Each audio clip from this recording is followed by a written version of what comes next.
Greetings. We offer these podcasts freely, and your support really makes a difference. To make a donation, please visit tarabrach.com.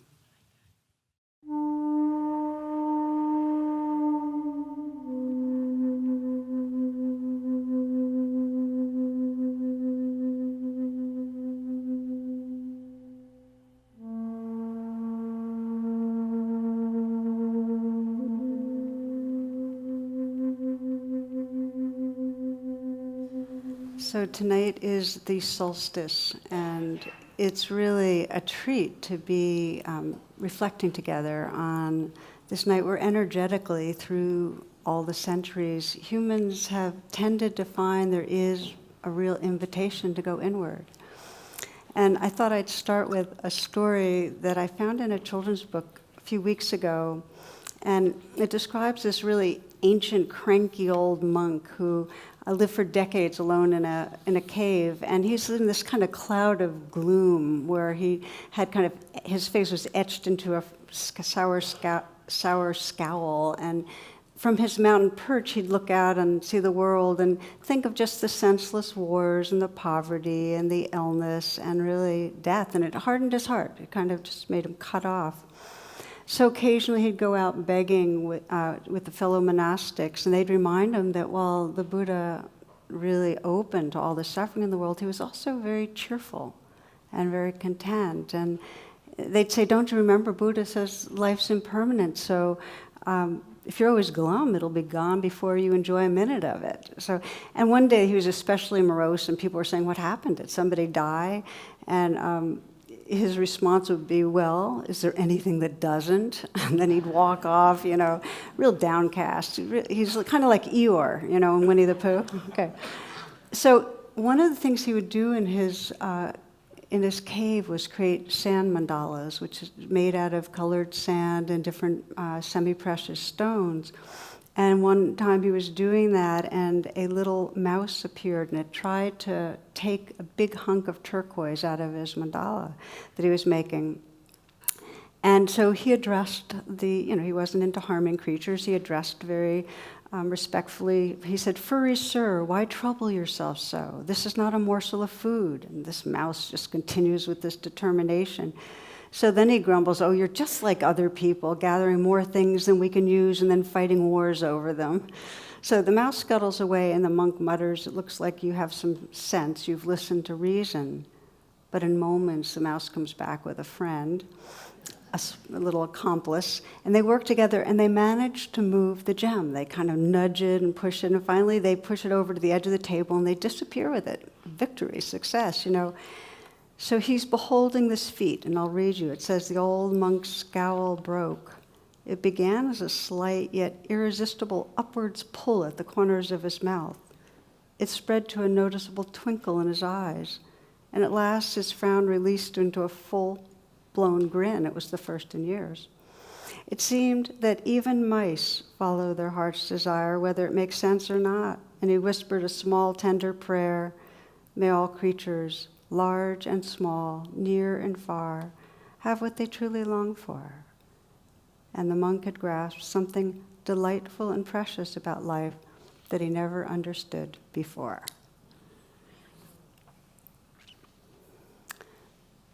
So I begin with this because there is a basic goodness in life that life longs to live. It longs to live. That all living beings long to thrive and to create and to love. And this animates all beings, and it's not apparent for many reasons. And there's seasons that it's particularly not apparent, where that goodness gets torqued and covered over by fears. So we can miss it if we're not present and available. And I wanted to start with this story because last week I did part one of a two-part talk on the revolution of tenderness, and this is part two. It's okay if you weren't around or missed part one. They can stand on their own. But I love the phrase. And the phrase, the revolution of tenderness, was something used by Pope Francis not so long ago to describe really this quality of heart that's our potential, and that if we cultivate it and live from it, it can be the healing of our world. This quality of a tender heart, that's where really our strength comes from. And it gets cultivated, and last week we focused on, as we open to suffering, willingly have that courage to open to suffering, that tenderizes us. And the other way that we get tenderized is by remembering the goodness and the beauty. So anyone that's a social activist knows that there's burnout if all we do is focus on the suffering. It's burnout. It's because it's not the complete truth of things, and our system gets tight. We have to open to suffering, and we have to open to goodness. Ruby Sales, who I've been quoting recently, she's a theologian and an activist, talks about how we're so quick to remember what we hate and what we're angry about. And she says what's needed is we have to remember what we love. We wouldn't be angry, and we wouldn't even feel hate if embedded in it wasn't some deep cherishing of something. And we need to go to what's embedded inside the hate and anger so that that's really the source of our action, so our actions really can be transformative. It's really easy, and especially in spiritual life, I see this a lot. The Buddhists, the first noble truth is their suffering. So the Buddhists tend to can get grim about suffering, forgetting that the noble truths keep going. There's freedom from suffering. That's another noble truth. So it's easy to get fixated like that monk and get gloomy. And one time, Thich Nhat Hanh, great Zen teacher, was invited to visit the San Francisco Zen community. And they were known as being incredibly rigorous. They really went for it. And they wanted him to come and offer some guidance. So he goes, he spends some time, and they ask him, okay, how can we improve? And here's his response. You guys get up too early, for one thing. You should get up a little later. And your practice is too grim. I have just 2 instructions for you this week. One is to breathe, and the other is to smile. So either we cut off by blocking suffering, kind of pushing it away, not wanting to go there, or we cut off by not opening ourselves to the mystery and the beauty that's here. And either way, we're not resting in our wholeness, which means we're in a trance.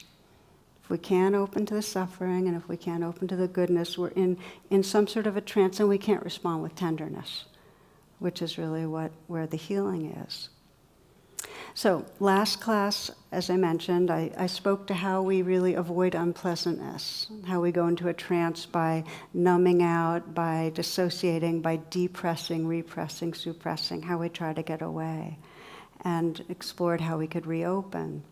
So tonight's focus will really be how we can remember what we love, how we can tenderize by learning to see the goodness and express appreciation and care, because it's 2 parts. One is it's like the breath. One is that we have to learn to receive and take in, oh, beautiful, And the other is that we have to then express it. If it's another person's goodness, letting them know.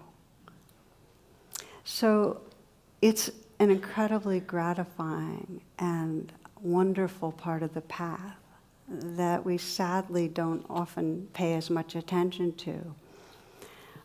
I'll share my own experience in it that one of these times and places that I really felt like, okay, I want really my practice to be more focused on being able to see who's there and see the goodness. And one friend told me, well, if you look for the color of a person's eyes, take the time to see what color their eyes are, then you'll start really seeing behind the eyes that goodness. And one of the places I sometimes practice the really kind of taking in who's there and feeling that connection has been when I've done book signings. And, it's like I can't do a lot of chatting, but I kind of just really like to be able to pause and appreciate who's there. So it became kind of a ritual for me. But there's been a challenge that I encounter, which is I have, like many people, a problem with names. I can meet somebody and tell you about their past relationships and about where they get stuck and where they're, all sorts of stuff, but God knows I cannot remember names. And it's also a psychological block now. Like I'll ask somebody's name and some part of me stops listening and I'll pay attention to something else. So it gets really hairy when I'm signing books, especially in my home community. And I remember when True Refuge came out, I was really tense around doing the book signing because I knew somebody would come up that I'd know very, very well, but would have just no idea of their name, and smile and hand me the book, and I'd smile and say, who do you want me to inscribe this to? And they'd say, oh, me. And I'd go, oh. And so I started this kind of cheating strategy where I'd say, how do you spell your name? Because I'm a bad speller. It's okay to be a bad speller. It's not okay to forget somebody's name because that's part of what lets you know that you're appreciated when somebody remembers your name. So there I was doing a book signing, and a woman came in front of me, a very, very dear person I've known for years, and this happens, and it's like part of me is so anxious about it, I'll just forget on purpose or something. But so I pulled my strategy. I said, how do you spell it? And she said, Jane. So we both laughed, and I shared with her. I said, it's been my fear that Bob would come along, and I'd say, how do you spell it? And so we both laughed and thought that was pretty funny. And inside, I was still feeling awful for forgetting her name, but I really wanted to do a loving inscription. So I took her book, and before I knew it, I had said to Bob.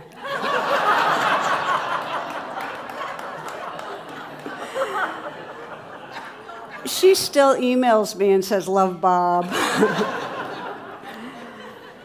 So when it comes to appreciating others, know that we're going to do it imperfectly. And it takes a certain courage because it's humbling that this process of seeing each other, and yet it's a path worth doing.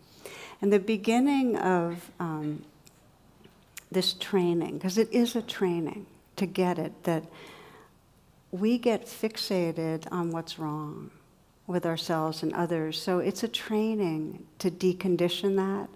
So one of the first pieces in the training is just to really understand that we all have the same survival negativity bias. We've heard it a lot now, the term, but it's a trance. It narrows our lens, and the negativity bias is just what you'd imagine, that we have this engine inside us of fear and discontent, that it's the primitive brain that's just basically geared to sense where trouble's going to be. And we look for trouble in ourselves, and we see what's asymmetrical about another's face right away. Or we remember if the person said anything ever that was a little critical or made us uncomfortable, we go for what's missing or wrong. And certainly when things happen, we kind of read in anything that can be a problem around the corner. Dave Barry writes, if you ever experience a medical symptom, such as itching, you can go to the internet, and within just a few mouse clicks, you'll discover the reassuring truth. There might be a worm in your brain. Really, Medline Plus, National Medical Library, and NIH, itching can be a symptom of a condition called visceral larva migraines, literally a worm in your brain.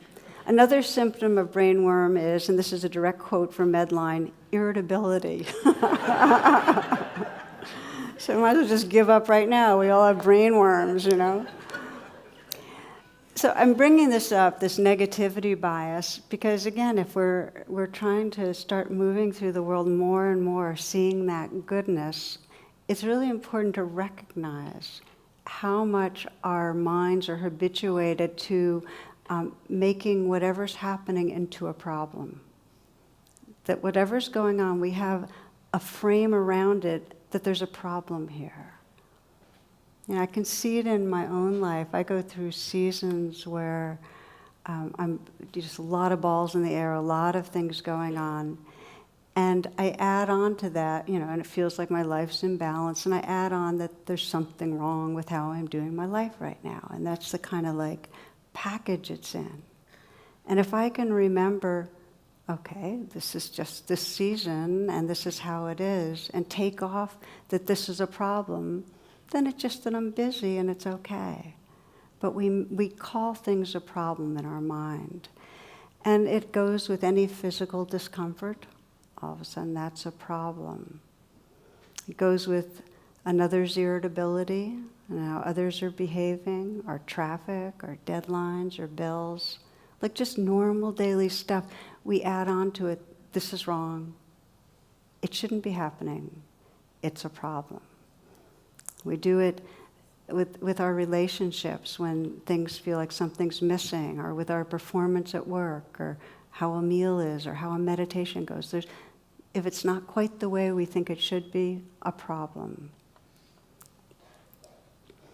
Joseph Goldstein, who's one of the senior Vipassana teachers, says, every time I think something is a problem, I decide it's not one. And when he first said that, I thought, and then I went, whoa. And I do that now. I catch when I'm turning something into a problem, and some part of me says, well, not denying suffering, but what if I don't frame this as wrong? What if I don't frame it as a problem? Now, when we've been traumatized, that makes it a permanent acute problem, because the body is in fight, flight, freeze mode, and the button's been jammed, so we're on all the time, and our survival brain is saying problem all the time. So just to know that, and if you haven't been traumatized, there's a lot of swaths of life that we're living in problem mentality. And this is a trance of negativity that we're in. It makes it very difficult to open the aperture and take in the good. To the degree this part of your day or your life or your relationship is a problem, there's not that receptivity.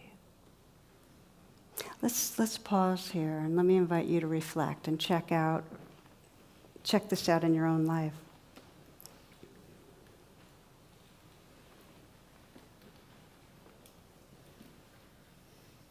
You might sense just scanning today, yesterday, and just notice how much of what you were paying attention to, there was that overlay, that framing, that something's wrong here, it's a problem. Some dissatisfaction with a conversation or encounter, with something going on in a relationship, with how another person is behaving, with how you're responding. Maybe something going on in your body.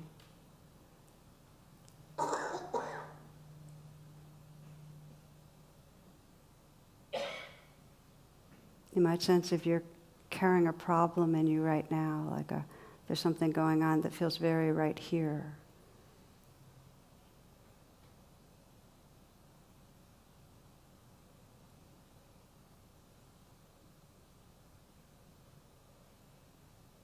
One friend and teacher, Locke Kelly, has a wonderful inquiry.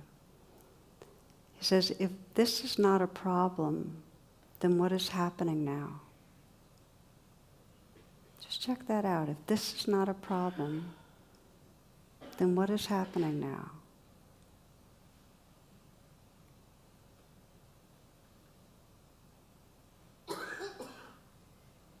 The point isn't to get away from unpleasantness, sorrow. But what happens when we just say, if this is not a problem, then what's happening right now? Now, the main target of the negativity bias is the self. Something's wrong with me. Okay? You can open your eyes if you'd like, or keep them closed. But we're pack creatures. So depending on how we, got treated early on, if we were sensed a lot of belonging, then there's going to be less of a sense of problem, because problem comes from feeling separate and afraid. There's a lot of connection, there's less of a problem. If there wasn't, there's going to be more of a sense of problem. And the problem is going to be to do with ourselves. So the more we felt belonging in our early days, typically, the more we're not so down on ourselves. We tend to embrace ourselves. In fact, we kind of treat ourselves the way our caretakers treated us. That's one way to think about it. And what happens early on is really important, because the relational field actually affects how the synapses connect in the brain. So our brain gets formed out of our relationships with each other. So the idea here is that we are kind of in our problem mentality, often down on ourselves because there was some disconnect early on, and then it's very much amplified by the culture we're in. So to the degree that we didn't get the mirroring and the affirmation we needed, to that degree, we need to be able to be trained to see the goodness in ourselves, and we need to offer it to each other, because most of our friends also have some deficit there. So seeing the goodness is part of our healing. We need to remind each other. Most of us need some reminder of goodness. Now, this isn't like one of those things with parenting that you're supposed to be always praising your kid. I mean, there's a lot of research that shows that actually is very bad. But mirroring, getting the value of another being and letting them know, we need it. So part of this training we're exploring is so that we can help each other and help ourselves wake up out of that negativity bias and trust our goodness. Okay, and there's many ways of doing it, that people do it to try to connect with each other and have that good feeling go. And some of it works better than others. One writer from the New Yorker described how when his son turned 12, they lost their closeness, and he wanted to be able to kind of bring it back, but they just couldn't have a conversation. So he felt like he wasn't being that good, mirroring, positive parent. He says he stumbled on texting, which he abhorred, but he found like that was the only way that he could have a connection with his 12-year-old. So he caught on some, and his son taught him some abbreviations. And the one he did not have to teach me, because it was so self-evident, was LOL. I knew right away what that meant. That was lots of love, because he put it at the end of every message he sent to me. And I thought, what a beautiful telegraphic abbreviation for the 20th century. It's like this little arrow of love you can send out at people, okay? So we're making up for all the negativity bias and the disconnect by sending out these LOLs. So he says, next 6 months, he's got this infatuation with instant messaging, and he says it's the power of emotional transmission. He sent LOL to everyone he knew. His sister was getting divorced, so he writes to her, "We're all behind you and we're all beside you. LOL, your brother." He says, "My father got L and I sent him LOL in Canada. Everyone I knew at work and home." He says, "Sorry for the difficulty you're having, the different struggles. LOL, Okay, so he says, I happened to be I'm messaging his son at the airport, and he's telling his son in the message how much he hates being away so often, but he has to travel more because he has to make some extra money for the family and so on. And he signs it LOL, and his son says, "Dad," this is the response, "what exactly do you think LOL means?" Well, lots of love, obviously. "No, Dad." So his world crumbled. He had to go through every message, that he had sent LOL to divorcing people and sick people and make up. So all that is to say that in this interest of being in our world and seeing the goodness and caring and expressing care, it needs some some slowing down, some deep attention. And I'd like to give you one story of mirroring and reminding another of their goodness and what happened. And then we're going to practice a little. I've got a few little practices to try to do before I close. And this is a dear person from our community who come to a number of retreats, and he described coming to one retreat, and he wrote to me the story because it had happened with me at this retreat. And he had come in really, really kind of depressed and down on himself.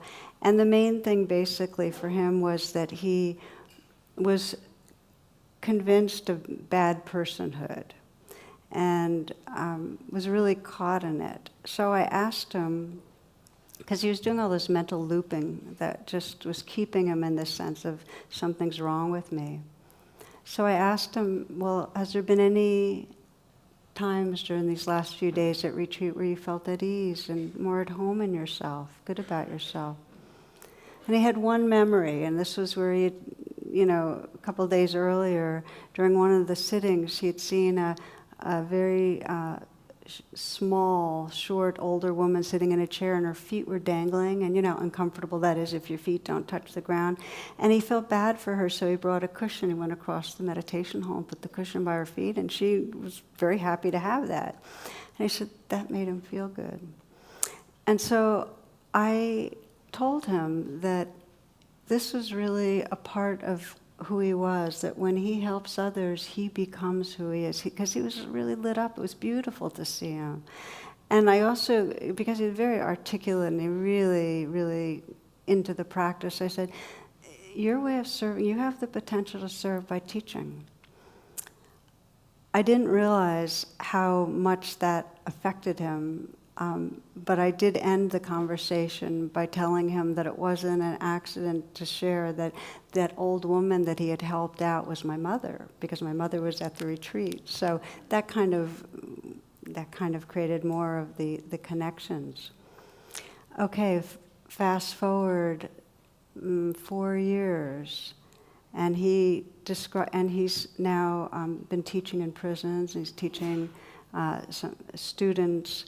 And he shared a story with me about a very bright young woman, 17-year-old, who had an unrelenting critical mind. And they were at a retreat together, and he asked her, so has there been any time during these last few days where you felt you're, kind of at peace with yourself, your mind was at ease? And she recalled a moment where she had made a very nice gesture to a fellow retreatant. And in those moments, he fed back to her goodness. And she softened. And when she left the retreat, she told him that in those moments, she said, I felt like there was nothing wrong with me anymore, just by being reminded. And so it is that we can, by reminding each other of our goodness, really dissolve a lot of deep and old conditioning. Now, the biggest challenge comes when, to be able to see the goodness, really, the training is to see it where it's easiest, to start with where it's easiest, the people that you can just look at and you kind of light up and get used to that and let them know. And then to build on that and begin to widen and widen to people that you don't know and people that are more difficult. Because there's this deep understanding that to really be happy and free means to not push anyone out of our hearts. To not push anyone out of our hearts. Chogyam Trungpa says, never give up on anyone. In other words, can we see the goal, that Buddha nature, even in those where what really is presenting is their fear? And you might think in your lives of people that you care about, but when they're suffering, how hard it is sometimes because the expression of their suffering is unpleasant to be with. In other words, when somebody's having a hard time, often it comes out as they self-pitying, are victimized, are martyred, or they come out as angry and aggressive and blaming others. It's hard to be with the expressions of other people's suffering and see past it to the goodness, and yet the training goes there. And in a few minutes we're going to practice, but I want to give you an example of where this goes to in terms of really being able to see past the conditioning to the lights that's there. Because if we can do that, we can be such a force for healing.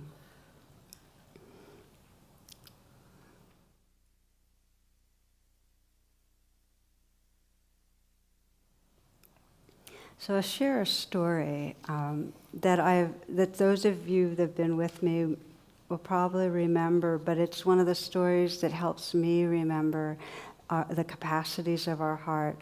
And this was, part of the reason I like it is because I can relate to, it took place right here in Washington, D.C., where a man who was running a rehab program for juvenile offenders described one situation where a 14-year-old boy had killed another young man in a gang to prove himself to his gang. And so at this trial of this 14-year-old, the victim's mother sat kind of impassively just watching the proceedings. But when the verdict was announced, she stood up and she looked at this 14-year-old that had killed her son and said, "I'm going to kill you." So after the first half a year that this boy was in jail, she started visiting him. And she first went, and she was the only visitor he had. And so she left him some money for snacks and so on. And then she started coming more regularly, giving food and small gifts. So here she is visiting this kid. He just didn't have anybody else. And so finally it's time for him to get out, and she asks him where he's going to go and what he's going to do. And because he doesn't know anybody, she says, "Look, I've got a friend who's got a company. You want to work for him? I'll set that up for you." So she sets him up to do that. And then she offers him temporary use of the spare room in her home. Okay, so for 8 months, he lives there, and he eats her food and works at the job. And then one evening, she calls him into the living room to talk, and they sit down. She says, "Do you remember that moment in the courtroom when I said I was going to kill you?" And he said, "I sure do." She said, "Well, I did. I didn't want that boy who could kill my son for no reason to remain alive on this earth. I wanted him to die, which is why I started to visit you and bring you things. That's why I got you the job and let you live here in my house. And that's how I set about changing you. And that old boy, he's gone. So now I want to ask you, since my son is gone and that killer is gone, if you'll stay here. I've got a room and I'd like to adopt you if you let me." So she became the mother of her son's killer, the mother he never had.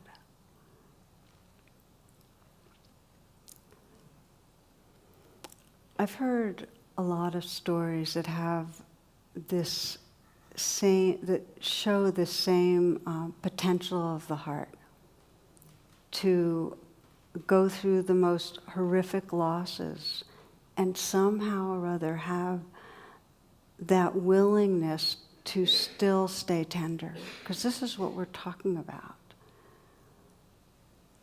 Can we stay tender? Not to close down, not to shut off the suffering, but to be able to see.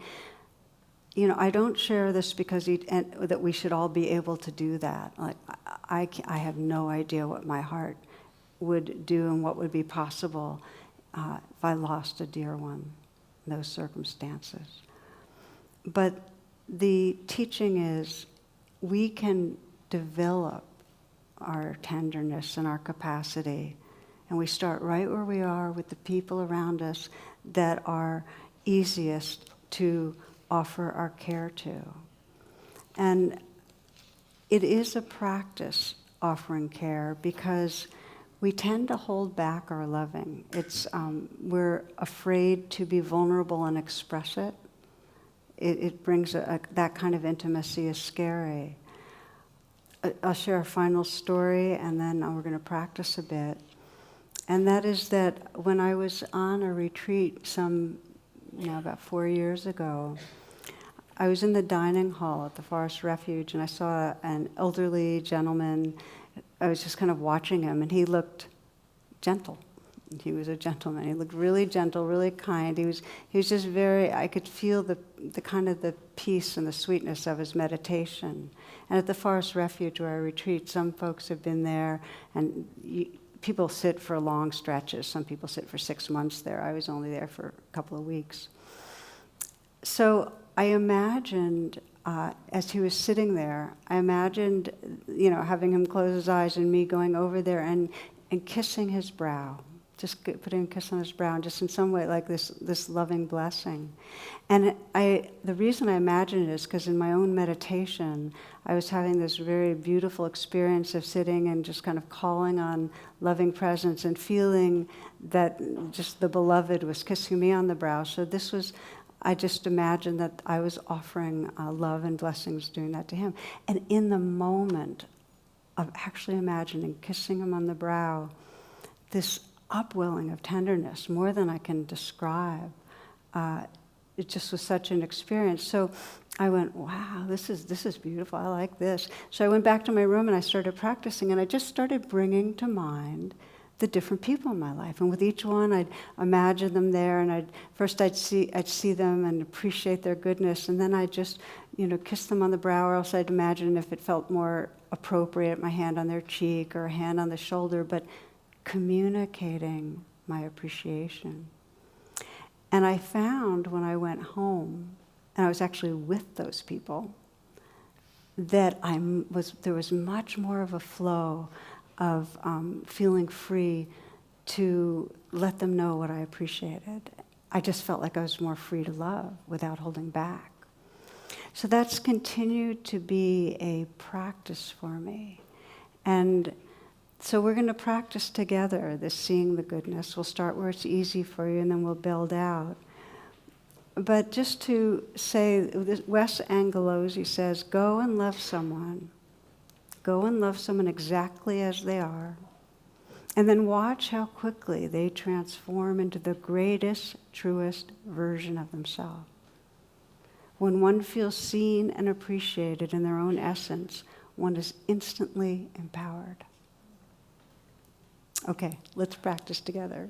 So you need to kind of shift around, find a way of sitting. Please do so.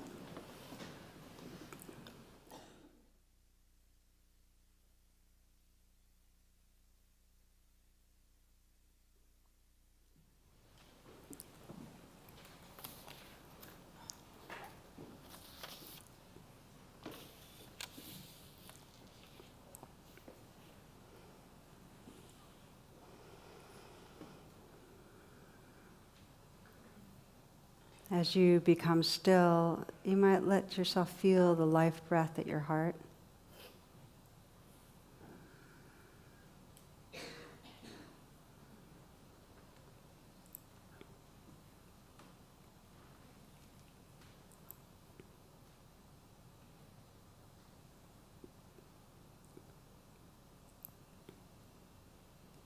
And let yourself bring to mind someone who's very easy to love, somebody where there's a uncomplicated relationship. And if it's your dog or your cat, that's quite fine too. It doesn't have to be somebody as in a human body. We're going to start where it's easiest. Really simple and easy.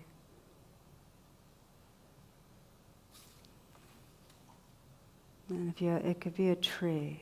Just what do you love? And see the goodness that flows through that being.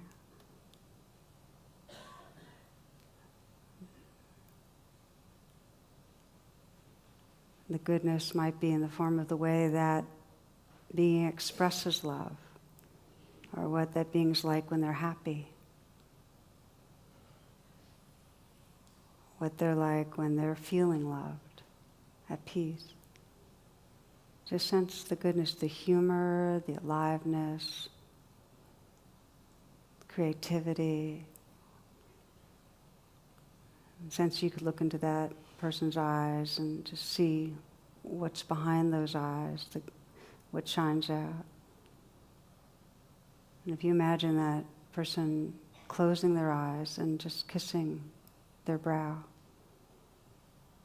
And for you, if it feels better to put your hand on their cheek or their shoulder, whatever gesture, but let it be an active gesture. So you can feel your tenderness and let it pour into that being.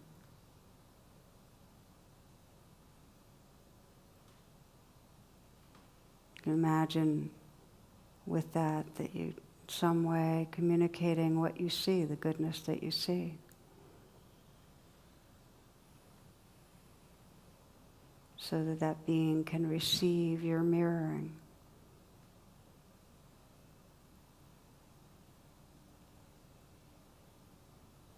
And just feel the light and the warmth and the connection.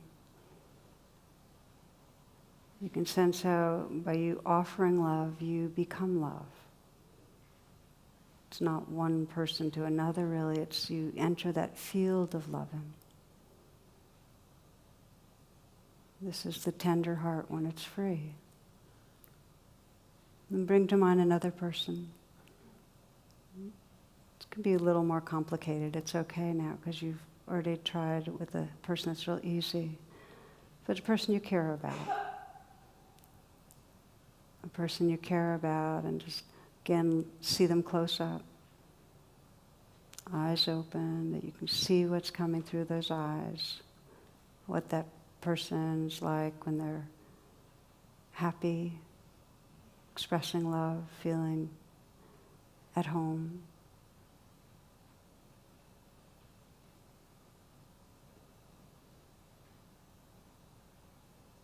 And again, imagine that gesture of care, kissing their brow or putting your hand on their shoulder or cheek.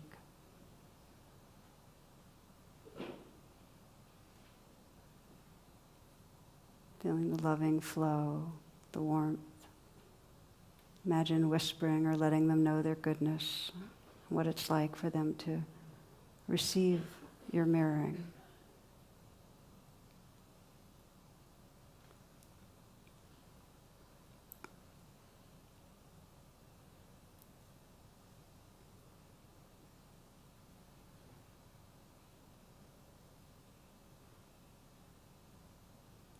Feel that field of loving that opens up when we see the goodness and we express it.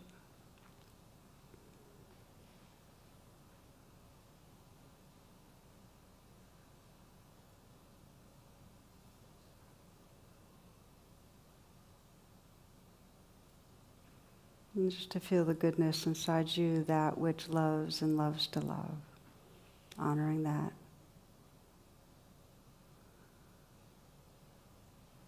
Sensing others in the field, here in person in this room, and those that are listening and will be listening. There's this great field of loving energy.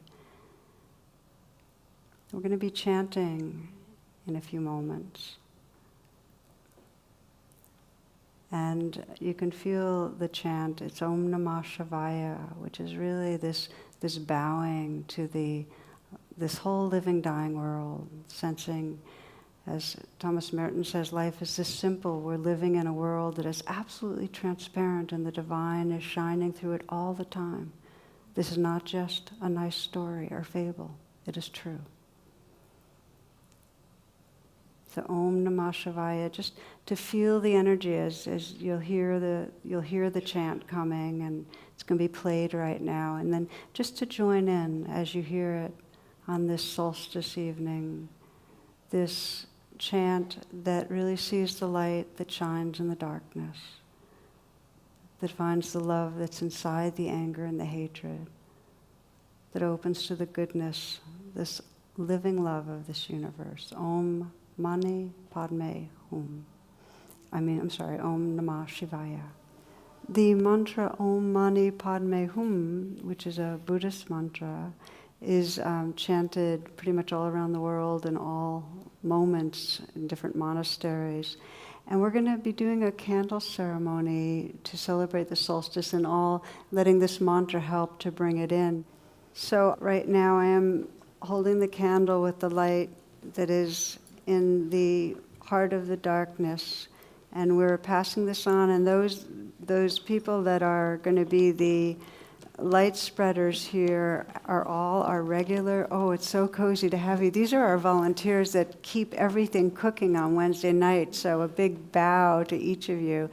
And the way that we're going to be, the way you pass the light is if you have the candle and you're the lit candle, the other person that's not lit is going to bow down, so to speak, and receive the light. In other words, if you're lit, you don't bend over the candle and let it drip, okay?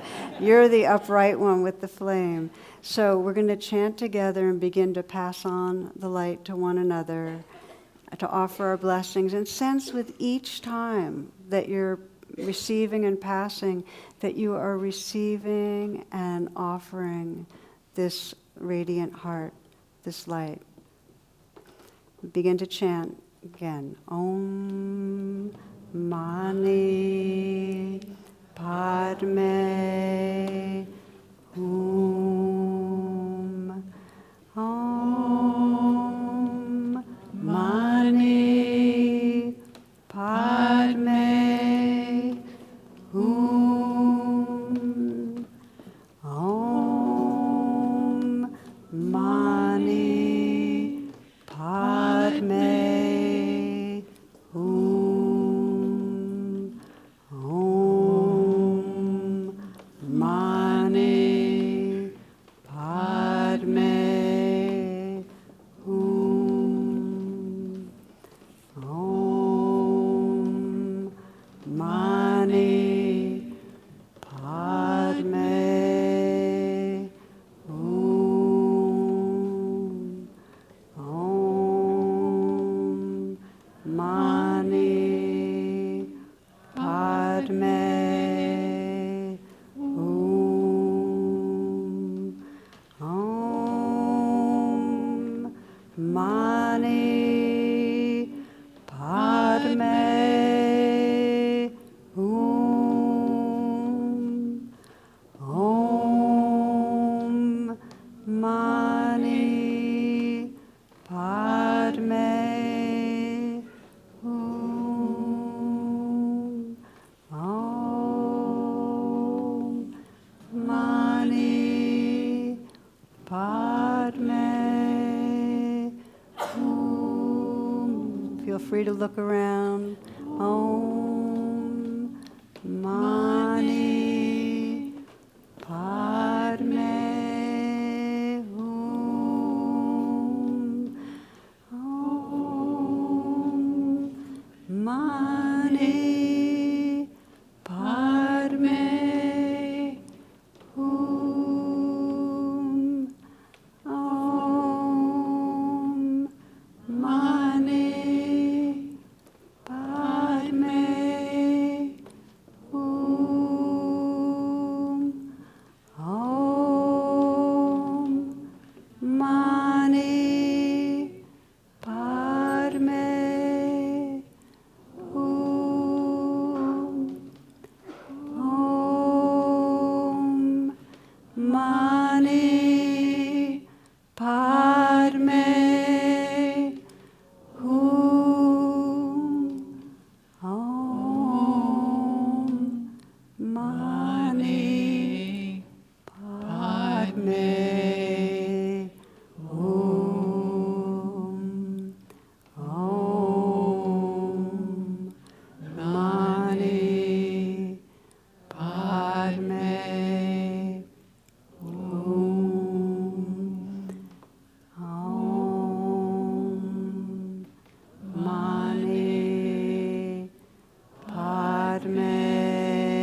taking these moments of this winter solstice to rest in the silence and to sense the light that illuminates our own hearts and all hearts, that joins us.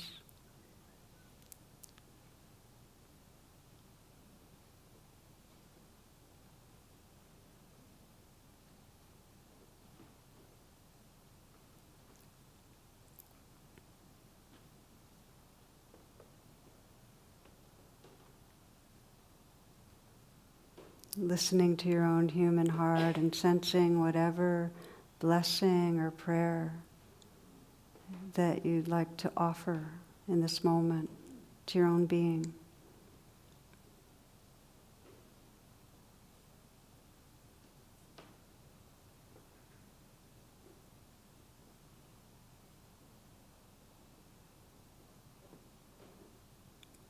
Sensing the capacity to trust the goodness and the light of your own heart.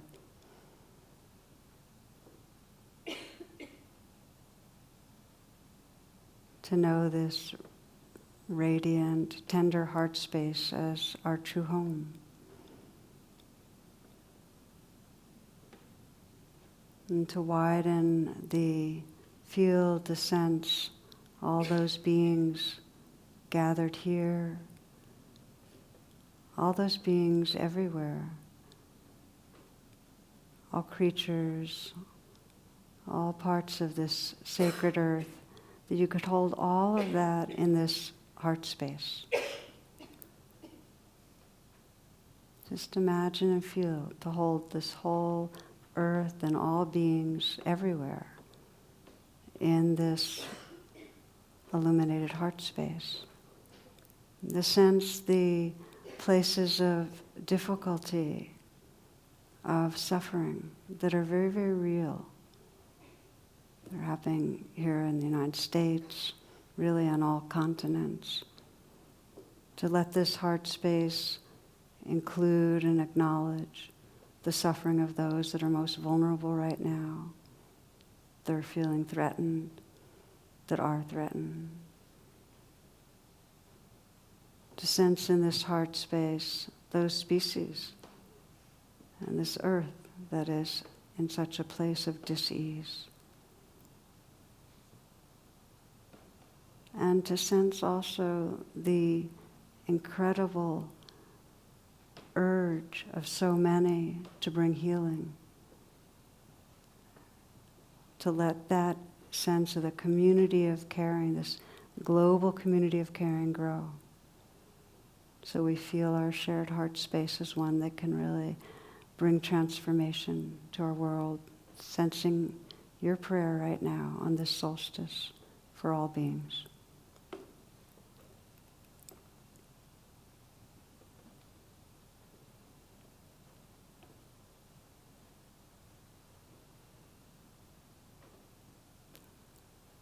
May all beings everywhere awaken to trust and live from the goodness of their hearts. May all beings touch great and natural peace. May all beings be happy. May all beings awaken and be free.